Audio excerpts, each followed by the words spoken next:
بسم اللہ الرحمن الرحیم۔ السلام علیکم معزز سامعین، اگر آپ کو ہماری ویڈیو اچھی لگے تو ویڈیو کو لائک، کمنٹس اور چینل کو سبسکرائب کر دیں۔ جب حضرت خلیل علیہ السلام تعمیر کعبہ سے فارغ ہوئے اور رب جلیل کے حضور اپنی مناجات پیش کر لی تو حکم ہوا، اے ابراہیم علیہ السلام، پہاڑ کے اوپر چڑھ جاؤ اور چاروں طرف اعلان کرو کہ اے لوگو، تمہارے رب کا گھر تیار ہو چکا ہے، اس لیے اللہ کے گھر کی زیارت کے لیے حاضر ہو جاؤ۔ ابراہیم علیہ السلام عرض کرنے لگے، اے اللہ، میں کمزور ہوں، میری آواز ساری دنیا میں کس طرح پہنچے گی؟ حکم ہوا، اے ابراہیم، تیرا کام آواز دینا ہے، ہمارا کام پہنچانا ہے۔ علامہ ابن کثیر رحمہ اللہ علیہ نے لکھا ہے، آپ نے ابو قیس پہاڑ پر چڑھ کر آواز دی، باقی تمام پہاڑ جھک گئے اور آپ کی آواز دنیا کے گوشے گوشے تک پہنچی، یہاں تک کہ جن لوگوں کے مقدر میں حج تھا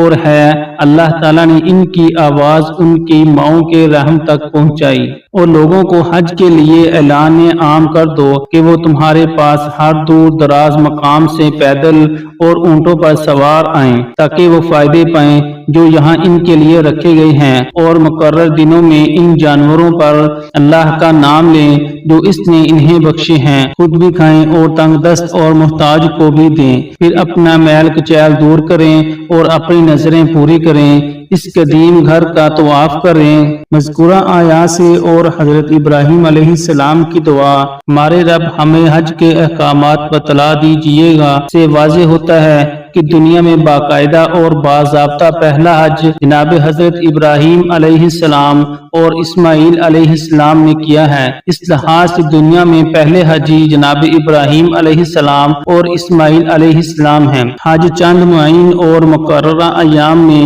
اللہ کے دیوانوں اور پروانوں کی طرح اس کے دربار کی حاضری دینے کا نام ہے، جیسا کہ رسول اللہ صلی اللہ علیہ وسلم نے حاضری کے آداب بتلائے اور کر کے دکھلائے۔ یہ حاضری اس شخص پر واجب ہے جو وہاں پہنچنے کی استعداد رکھتا ہو، جیسا کہ ارشاد باری تعالیٰ ہے، اور اللہ ہی کے لیے حج کرنا فرض ہے، اور اس شخص پر جو اس تک پہنچنے کی استطاعت رکھتا ہو۔ یہی بات نبی صلی اللہ علیہ وسلم نے ایک سوال کا جواب دیتے ہوئے ارشاد فرمائی کہ حج فرض ہے اس آدمی پر جو زاد راہ اور سواری کا اختیار رکھتا ہو، جن کے ذریعے بیت اللہ پہنچ جائے، بشرطے کہ بیماری یا کوئی شرعی عذر نہ ہو۔ نبی اکرم صلی اللہ علیہ وسلم سے استفسار کیا گیا کہ کون سا عمل افضل اور اعلیٰ ہے؟ جناب ابو ہریرہ رضی اللہ عنہ بیان فرماتے ہیں کہ رسول اکرم صلی اللہ علیہ وسلم سے سوال کیا گیا، کون سا عمل افضل ہے؟ ارشاد ہوا، اللہ اور اس کے رسول پر ایمان لانا۔ پوچھنے والے نے پوچھا، اس کے بعد کون سا عمل افضل ہے؟ تو ارشاد فرمایا، اللہ کے راستے میں جہاد کرنا۔ اس نے عرض کیا، جہاد کے بعد؟ آپ نے ارشاد فرمایا، حج مبرور ایسا حج جو اللہ کی رضا کے لیے اور سنت کے مطابق کیا جائے، یعنی جس میں فسق و فجور نہ ہو۔ سلسلہ کلام کو جاری رکھتے ہوئے اللہ کے نبی صلی اللہ علیہ وسلم نے مزید فضیلت کا تذکرہ فرماتے ہوئے ارشاد فرمایا، جس نے حج کیا، شہوانی اور فحش امور سے بچا رہا، وہ گناہ سے اس طرح پاک صاف ہو گیا جسے آج ہی اس کی والدہ نے اس کو جنم دیا ہے۔ جہاں سے احرام باندھا جاتا ہے اس جگہ کو میقات کہتے ہیں۔ اللہ تعالیٰ نے اپنے گھر کی حاضری اور حج کے کچھ آداب مقرر کیے ہیں، ان میں سے ایک یہ ہے کہ بیت اللہ میں حاضری دینے والے اپنے روزمرہ کے لباس میں آنے کی بجائے کیرانہ لباس میں حاضر ہوں، جو کفن سے مشابہت رکھتا ہو، جو کہ موت کی یاد تازہ کر دیتا ہے۔ پھر رب کریم کا کرم کہ اس نے انسانوں کی کمزوریوں کو پیش نظر رکھتے ہوئے اپنے اپنے گھروں کی بجائے میقات یعنی حدود حرم مقرر فرمائے، تاکہ یہاں پہنچ کر زائر روزمرہ کا لباس اتار کر دو چادروں میں اپنے آپ کو لپیٹ لے۔ مقام میقات پر پہنچنے کے بعد جب غسل کر کے احرام باندھ لیا تو اب حکم ہوا اپنی حاضری لگوائیں۔ اسی لیے حج کرنے والا فوراً بلند آواز سے پکارتا ہے، اے اللہ میں حاضر ہوں، الہی میں حاضر ہو گیا، تیرا کوئی شریک نہیں، میں حاضر ہوں۔ یقیناً حمد اور نعت تیرے لیے ہے، زمین و آسمان میں تیرا کوئی ہمسر نہیں۔ یہ کلمات نبی اکرم صلی اللہ علیہ وسلم نے بلند آواز سے کہنے کا حکم دیا ہے، اور یہ تلبیہ کہتے ہوئے حاجی اپنی عاجزی، بے چارگی اور بے حیثیتی اور درد ماندگی کا اقرار اور اظہار کرتے ہوئے میقات سے آگے قدم بڑھاتا ہے۔ یہیں سے وہ تمام پابندیاں شروع ہو جاتی ہیں جو محرم کے لیے ضروری ہے۔ مذکورہ اہتمام کے ساتھ حج یا عمرہ کرنے والا کعبہ مکرمہ میں یہ کہتے ہوئے داخل ہوتا ہے، الہی میرے لیے اپنی رحمت کے دروازے کھول دے۔ طواف کعبہ حجر اسود کو چوم کر شروع کیا جاتا ہے، اسی طرح ہر دفعہ چوم کر یا چھو کر 7 چکر پورے کرنے کو طواف کہتے ہیں۔ یاد رہے زیارت کعبہ کے پہلے طواف میں رمل پہلے 3 چکروں میں مٹک کر ہلکی سی پروکار اس کا اہتمام ضروری ہے۔ حضرت جابر رضی اللہ عنہ بیان فرماتے ہیں کہ جب نبی اکرم صلی اللہ علیہ وسلم کعبہ میں داخل ہوئے تو سب سے پہلے حجر اسود کے پاس تشریف لائے اور اس استلام یعنی اسے بوسہ دیا گیا۔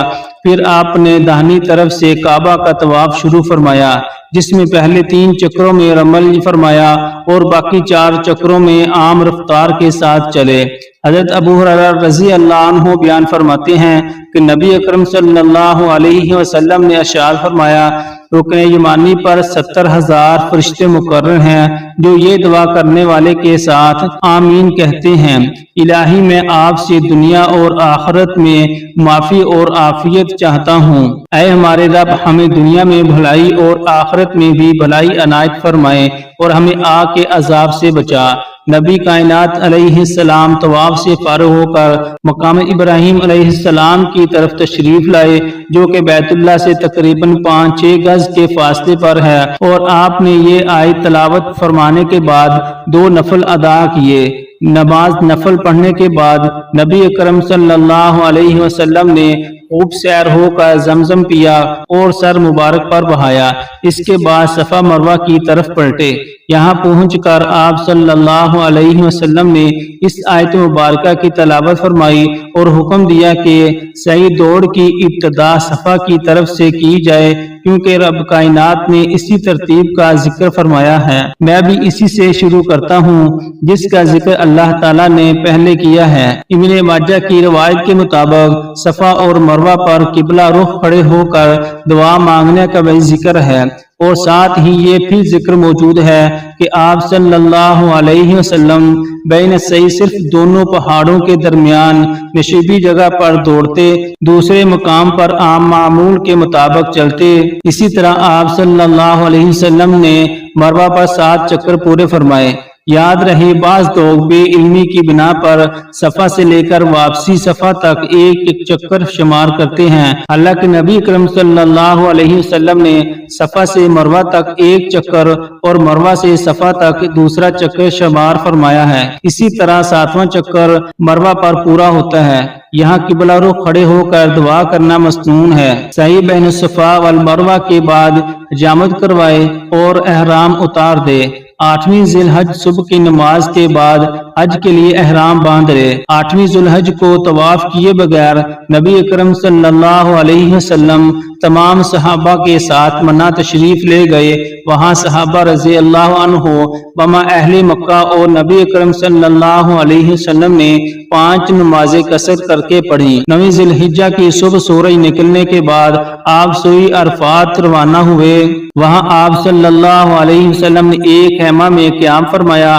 بعد از زوال آپ صلی اللہ علیہ وسلم نے اپنی سواری پر تشریف فرما ہو کر تاریخی خطبہ ارشاد فرمایا، جو حقوق اللہ اور حقوق العباد کے لیے بہترین چارٹر کی حیثیت رکھتا ہے۔ آج کافر تمہارے دین سے مایوس ہو گئے ہیں، بس تم ان سے ڈرنے کی بجائے مجھ سے ڈرو۔ آج میں نے تمہارے لیے تمہارے دین کو مکمل کر دیا اور میں نے پورا کر دیا تم پر اپنی نعمت کو، اور میں نے تمہارے لیے دین اسلام کو پسند کیا۔ خطبہ کے بعد مؤذن اسلام حضرت بلال رضی اللہ عنہ نے اذان دی اور غیر کسی نوافل کے نبی رحمت صلی اللہ علیہ وسلم نے اور پھر ساتھ ہی نماز عصر کی 2 رکعتیں پڑھائیں۔ نماز سے فارغ ہونے کے بعد آپ صلی اللہ علیہ وسلم ایک چٹان کے پاس پاس کھڑے ہو کر شام تک نہایت عاجزی انکساری سے دعائیں کرتے رہے، اور صحابہ رضی اللہ عنہ کو فرمایا یہ وقت اور مقام دعا ہے جہاں شام تک دعائیں کرنی چاہیے۔ آج کے دن شیطان بہت ذلیل و خوار ہوتا ہے، کیونکہ آج کے دن اللہ تعالیٰ اپنے بندوں کے تمام گناہ معاف فرما دیتا ہے۔ اس لیے وقوف عرفات حج کا دوسرا نام ہے۔ میدان عرفات میں جبل رحمت ہے، یہاں کھڑے ہو کر شام تک دعائیں مانگنا بھی نبی اکرم صلی اللہ علیہ وسلم کی سنت مبارکہ ہے۔ غروب آفتاب کے بعد آپ صلی اللہ علیہ وسلم نے اسامہ بن زید رضی اللہ عنہ کو اونٹنی پر بٹھایا اور اونٹنی کی نکیل مضبوط کے ساتھ تھامے ہوئے چل رہے تھے، کیونکہ لوگوں کے ہجوم سے ایک اضطراب سا پیدا ہو گیا تھا۔ ساتھ ہی کوڑے سے اشارہ کرتے ہوئے لوگوں کو فرمایا، اے لوگوں سکونت کے ساتھ چلو۔ تھوڑی دیر بعد آپ مزدلفہ پہنچ گئے۔ یہاں آپ نے اذان کے بعد پہلے مغرب اور پھر عشاء پڑھائی۔ یہاں بھی فرضوں کے علاوہ سنت و نوافل ادا نہیں کیے۔ نماز عشاء کے بعد آپ صلی اللہ علیہ وسلم لیٹ گئے، صبح تک آرام فرمایا۔ عادت مبارکہ کے خلاف رات کو نماز تہجد کے لیے نہیں اٹھے۔ صبح نماز پڑھانے کے بعد طلوع آفتاب تک ذکر کا اذکار کرتے رہے۔ بعد ازاں سواری پر سوار ہوئے اور فضل بن عباس رضی اللہ عنہ کو ساتھ بٹھایا۔ دوران سفر مختلف مسائل پوچھتے رہے۔ مزدلفہ سے منع کی طرف آتے ہوئے آپ نے کینکریاں لینے کا حکم فرمایا۔ فضل بن عباس رضی اللہ عنہ نے کینکریاں چن دی۔ واپس منع میں پہنچ کر 4 کام کرنے مناسک حج میں سے ہیں۔ بڑے شیطان کو 7 کینکریاں مارنا اور ہر کینکر کے ساتھ تکبیر کہنا، قربانی کرنا، سر منڈانا، طواف کعبہ سے فارغ ہونے کے بعد واپس آ کر منع میں قیام کرنا۔ کینکریاں مارنے، قربانی، حجامت اور طواف اضافہ کی ترتیب میں اگر کسی وجہ سے تقدیم و تاخیر ہو جائے تو اس میں کوئی حرج نہیں۔ 10ویں ذی الحجہ کے 4 مناسک سے فارغ ہونے کے بعد یہاں قیام کرنا ضروری ہے۔ ساتھ ہی احرام اتار کر عام لباس پہن لینا چاہیے۔ 13ویں ذی الحجہ تک نماز اور رماح کے ساتھ ذکر اذکار کا ضروری ہے۔ ان چند دنوں میں اللہ کو یاد کرو۔ جو شخص منع میں 2 دن قیام کرے اس پر کوئی گناہ نہیں، اور جو 3 روز 13ویں ذی الحجہ تک قیام کرے اس پر کوئی گناہ نہیں۔ یہ اللہ سے ڈرنے والے کے لیے ہے۔ اللہ سے ڈرو اور جان لو تم یقیناً اس کی طرف اکٹھے کیے جاؤ گے۔ دعا ہے کہ اللہ تعالی ہمیں بھی اپنے گھر کی زیارت نصیب فرمائے۔